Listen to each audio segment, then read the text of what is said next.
Hey everyone, welcome to today's video. Today we're diving into Meta AI on WhatsApp, exploring its features, and learning how to make the most of it.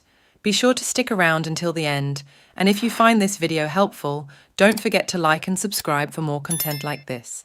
Meta AI in WhatsApp is a game changer, bringing advanced artificial intelligence capabilities right to your messaging platform. With Meta AI, you can engage with sophisticated chatbots driven by state-of-the-art algorithms and machine learning techniques.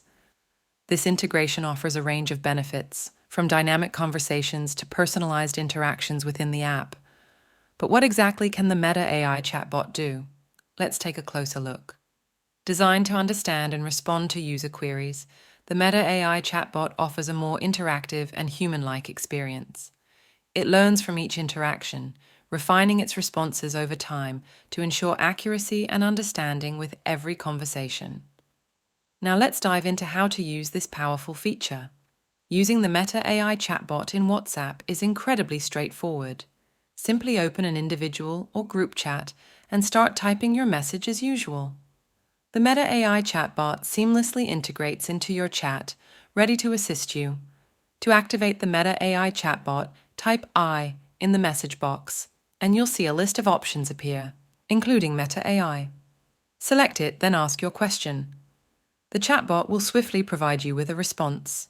If you want to generate an AI image, type I and select Meta AI. Describe the image you want and hit send.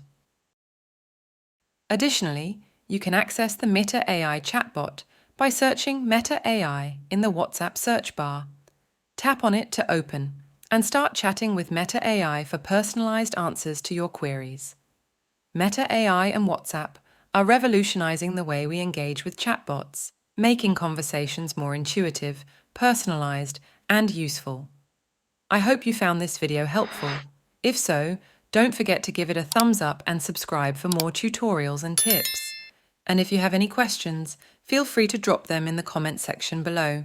Thanks for watching, and I'll see you in the next one.